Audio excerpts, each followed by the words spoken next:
인류는 왜 신발을 신었을까요? 신발이 없었다면 어땠을까요? 극심한 추위 속에서 눈길에서 맨발이었다면 어떤 일이 일어났을까요? 생각만 해도 아찔합니다. 동상을 입거나 돌부리에 걸려 수없이 다쳤을 것이고 발이 아파서 오래 걷거나 빨리 뛰지도 못했을 겁니다. 신발은 발을 보호하기 위해 주변에 있는 재료를 이용해서 사용하기 시작했습니다. 오랜 역사를 거쳐 신발은 다양하게 변화해가고 있습니다. 우리나라는 아래와 위로 긴 나라입니다. 북쪽과 남쪽은 기후도 다르고 문화도 다르지요. 주로 북쪽은 말을 타고 동물을 수렵하는 문화가 발달했습니다. 그래서 북쪽에는 수렵한 동물의 가죽이 풍부하였고 추위와 수렵에 적합하도록 목이 긴 가죽 신발을 신었지요. 이와 달리 남쪽에서는 벼농사를 많이 지었습니다. 그래서 농사일 하기 편하게 신목이 짧고 볏짚으로 만든 신발이 발달했습니다. 추운 북쪽 지방에서는 신목이 긴 화를, 날씨가 따뜻한 남쪽 지방에서는 신목이 짧은 해가 발달했습니다. 우리나라는 화와 해가 조화롭게 잘 발달했답니다. 지금은 신발 가게에서 신발을 사면 되지만 옛날에는 신발을 직접 만들었습니다. 자연에서 짚이나 종이, 나무 등 재료를 구했답니다. 이 재료들을 손으로 잘 만지고 다듬고 바늘로 꿰매어서 신발을 만들었지요.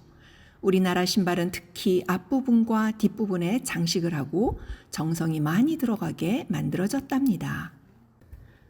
나주 보감리 고분에서는 금동 신발이 많이 발견되었습니다.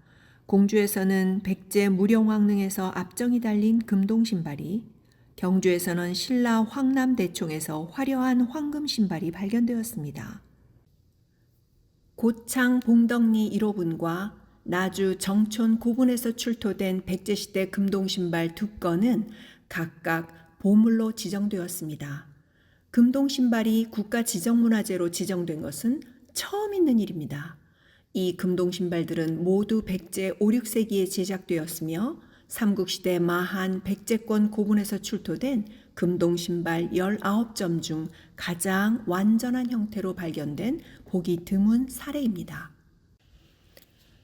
봉덕리와 정촌 고분의 금동 신발은 배 모양 몸체의 육각형으로 구획된 뚫린 무늬 안에 사람 얼굴과 새 몸통을 한 상상의 동물 인면조신을 비롯해 쌍조문, 용, 연꽃, 그리고 물고기 알 무늬 등을 장식했습니다. 백제 금속공예 기술이 얼마나 뛰어난지 한눈에 알 수 있는 유물입니다. 여기서 잠깐 한 가지 궁금증이 생기는데요. 금동 신발을 진짜 사람이 신고 다녔을까요? 어떤 학자는 신지는 않았고 그냥 무덤의 수장용으로 만든 것이라고 하고, 어떤 학자는 기마전을 할 때 적을 공격하는 무기로 못이 박힌 신발을 신었을 것이라고 주장을 합니다. 여러분들 생각은 어떠세요?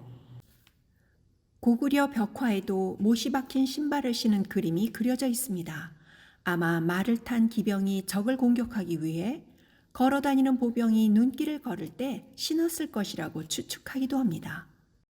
안악 3호 고구려 벽화에는 무릎 아래까지 올라오는 장화 형태의 신발 화를 남녀 모두 신었고 신목이 짧은 형태의 가죽신도 그려져 있습니다. 옛 문헌 해동 역사를 보면 고려 사람들은 무두질한 가죽을 사용했는데 가난한 자는 소가죽, 부자들은 사슴가죽을 사용했다고 기록합니다. 그러나 가죽보다는 짚으로 만든 초리, 즉 집신을 남녀노소 모두 많이 신었는데 이는 고려가 불교 영향으로 동물들의 살생이 줄었기 때문이라고 해석합니다. 조선시대는 어땠을까요? 경국대전 예전 화해편을 보면 정 1품에서 정 9품까지 벼슬 아치는 조복과 제복에는 흑피해, 공복과 상복에는 흑피화를 신도록 되어 있습니다. 흑피해, 흑피화는 모두 검은색 가죽으로 만든 화해입니다. 조선시대에는 신분제도나 규범에 따라서 옷과 신발을 구별하여 착용하고 있지요. 자, 그럼 여기서 조선시대 다양한 신발에 대해 알아보도록 합시다. 조선시대 문무백관들이 관복에 신던 대표적인 신발 목화입니다. 화가 들어갔으니 네, 신목이 길다는 뜻이지요. 조선 전기에는 가죽으로 만든 목화가 많았는데 후기로 가면서 기능적으로 편리하기 위해 직물을 혼합하여 목화를 만들었답니다. 모든 신발은 편리성과 기능성, 예술성에 따라 시대마다 변화를 거듭합니다. 나라에 큰 장례가 있을 때는 흰색의 백목화를 신었습니다. 신발 목이 짧은 해를 살펴볼까요? 무늬에 따라 운해, 당해, 태사해가 있습니다. 운해와 당해는 조선 초기에는 남녀 모두 신었던 신발인데 조선 후기로 갈수록 여성들의 신발로 자리 잡았습니다. 그리하여 운해는 주로 사대부가의 부녀자들이 신었고 신코와 뒤축에 다른 색의 무늬를 장식하였습니다. 당해는 신코와 뒤축에 당초문을 장식하고 궁중이나 반가의 여성이 신던 신발입니다. 태사에는 신발 앞뒤에 태사문으로 장식하였습니다. 조선 중기부터는 주로 양반가의 남성이나 남자아이들이 신었답니다. 신목이 짧은 해에 대해 더 알아보기로 해요. 검은색 융으로 만들고 무늬가 없는 신발을 흑해라고 부르지요. 사슴 가죽으로 만든 신발은 녹비해입니다.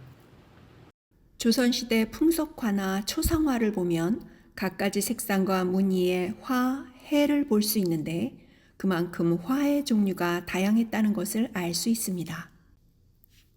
조선시대 왕과 왕비, 왕세자, 왕세손, 대한제국 황제, 황태자가 제례나 가례 등의 중요한 의례를 행할 때 착용하는 신 석입니다. 석은 바닥에서 올라오는 한기나 습기를 막기 위해 신 바닥을 겹으로 하고 두 겹 사이에 나무판을 넣는 것을 말합니다. 끈으로 묶어서 신을 고정합니다. 이렇게 고운 신을 근엄하신 왕이 신었다는 것이 믿기지 않을 정도로 너무 아름답습니다.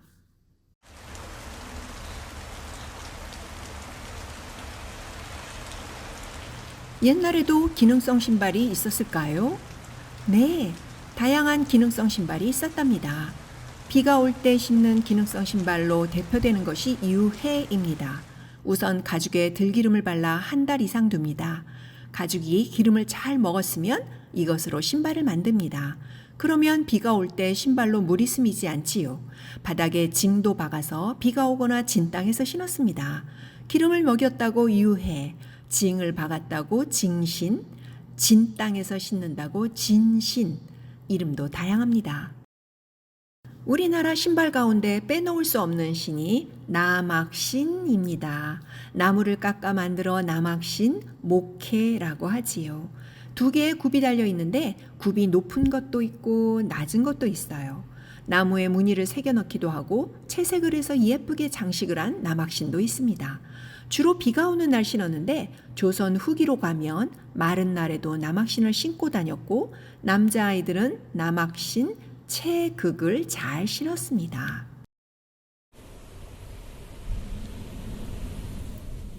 눈이 올 때는 어떤 신발을 신었을까요? 지프로 엮어서 장화 모양으로 만든 둥근이를 신었습니다. 둥근이는 신 위에 더 신을 수 있도록 크게 만들었지요. 눈이 많이 오는 지방에서는 둥근이 밑에 설피를 달아 눈밭에 빠지지 않고 안정감 있게 걸을 수 있게 했습니다.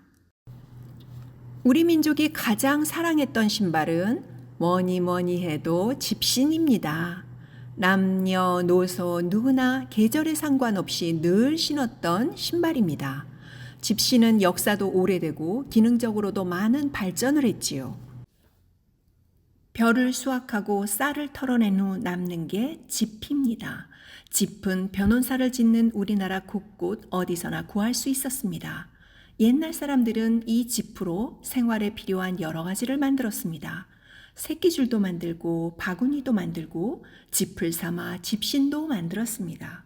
장에서 사기도 했지만 조선시대 대부분 사람들은 집신을 삼을 줄 알아서 집에서 집신을 만들어 신었습니다.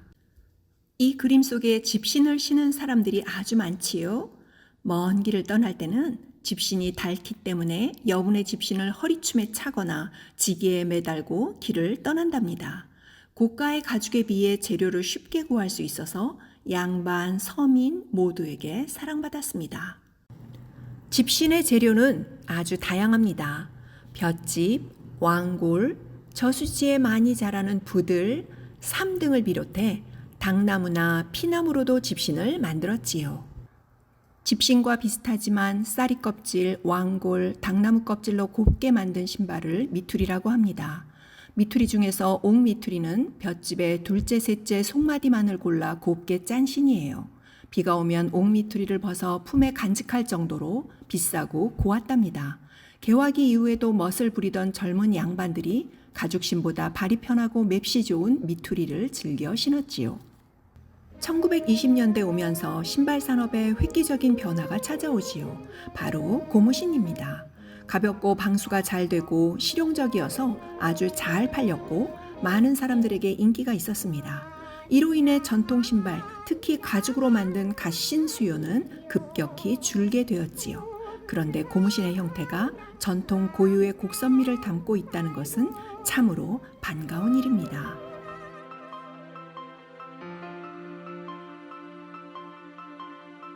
우리나라의 아름다운 신발 많이 감상하셨나요? 지금 여러분은 어떤 신발을 신고 계신가요? 그리고 어떤 신발을 신어보고 싶으신가요? 태사에, 당에, 적서, 미투리, 아니면 남학신? 발을 보호하기 위해 사용하기 시작한 신발이 기능적이면서도 예술적으로 발전하며 멋을 살릴 수 있었던 것은 우리 선조들의 지혜와 공교한 기술이 있었기 때문입니다. 우리 할아버지, 할머니들 참으로 멋지십니다.